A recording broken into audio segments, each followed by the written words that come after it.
Nous allons poursuivre notre cours sur les reptiles. Alors, pour rappel, nous sommes dans la classe des reptiles et qui comporte quatre ordres: l'ordre des chéloniens, l'ordre des rhinocéphales, l'ordre des crocodiliens et l'ordre des squamates. Nous avons signalé que l'ordre des squamates comportait deux sous-ordres, à savoir le sous-ordre des sauriens et le sous-ordre des ophidiens. Le sous-ordre des sauriens donc a été étudié et nous avons distingué un certain nombre de familles. Alors, pour la suite de l'ordre des squamates, nous allons voir le sous-ordre des ophidiens. Les ophidiens se caractérisent par un corps allongé, cylindrique, recouvert de cornéoscutes et dépourvu de membres. Mais parfois, il existe des vestiges, c'est-à-dire des restes de membres postérieurs. Et ces vestiges, c'est ce qu'on appelle les ergots. La langue est longue, bifide, mais n'intervient pas dans la prédation. Pour rappel, chez les sauriens, la langue était un organe de prédation, ce qui n'est pas le cas ici.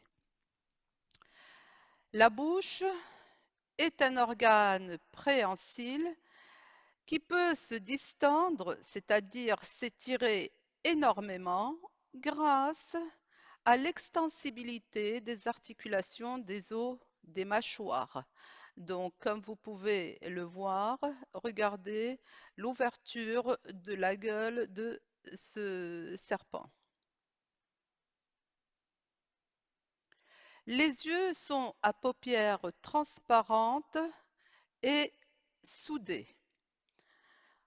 On rappellera que chez les sauriens, les yeux présentaient deux paupières, une supérieure et une inférieure, ainsi qu'une membrane nictitante, et que là, il y avait possibilité de fermeture des yeux, ce qui n'est pas le cas chez les ophidiens.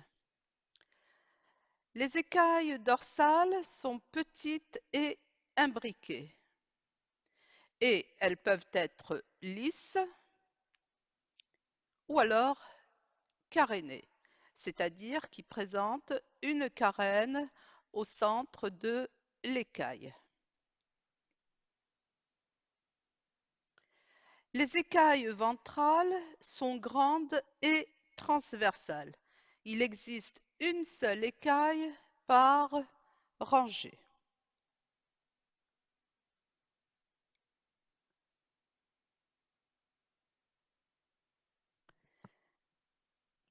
La tête peut être couverte de nombreuses petites écailles, comme le cas ici, ou alors elle va être couverte de grandes écailles, les écailles que l'on appelle aussi les plaques, donc ou couvertes de grandes écailles symétriques et à disposition constante.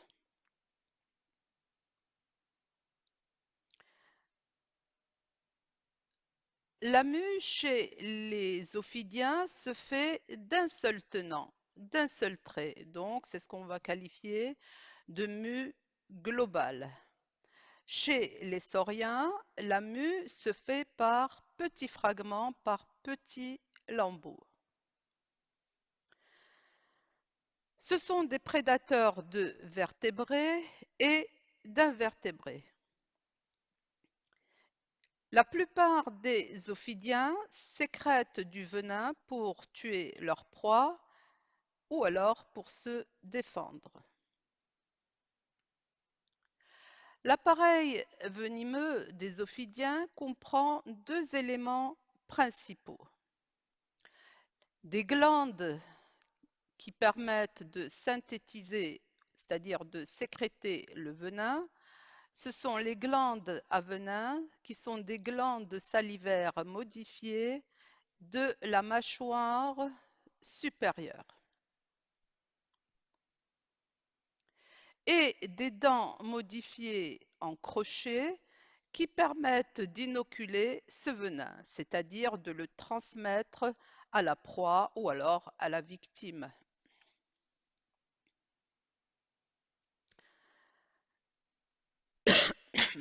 Donc, on voit que ces glandes à venin sont reliées à une glande que l'on appelle la glande de Jacobson.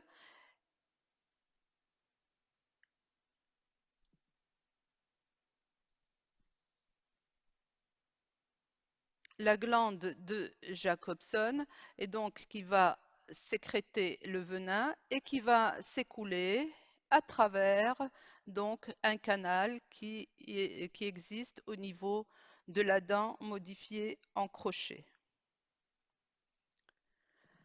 Les serpents sont divisés en deux groupes. Les serpents constricteurs, ce sont des serpents qui étouffent leur proie. Et les serpents non constricteurs, qui sont des serpents venimeux, qui capturent leur proie en les enduisant, c'est-à-dire en les recouvrant, ou en leur inoculant, c'est-à-dire en leur injectant du venin. Les serpents constricteurs. Ils comprennent une seule famille, c'est celle des boïdés. Ce sont des serpents de grande taille. Ils peuvent atteindre une longueur de 7 à 9 mètres. Ils étouffent leur proie en s'enroulant autour d'elles avant de les avaler. Donc là, ils n'ont pas besoin d'un appareil venimeux pour capturer leur proie. Leur taille est assez imposante donc pour euh, vaincre la proie qu'ils attrapent. Les boïdés sont des aglyphes et non venimeux. Alors, aglyphes, ça veut dire que leurs dents ne présentent pas de sillon par lequel pourrait passer le venin. Donc, pas de sillon. Donc, comme on voit ici, toutes les dents sont identiques. Ces serpents peuvent être aquatiques, arboricoles, donc là souvent ils s'enroulent autour du tronc et des branches d'arbres, ou alors ils sont fouisseurs, donc là ils vont se cacher dans des galeries. Comme exemple de boïdés, nous avons le boa, le python et l'anaconda.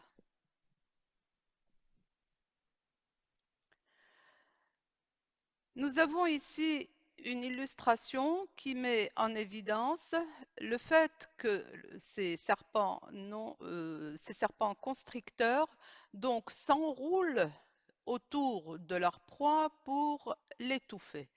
Donc nous sommes ici en présence d'un boïdé qui s'enroule autour d'un kangourou et il va donc le maîtriser et après il va pouvoir l'avaler tranquillement.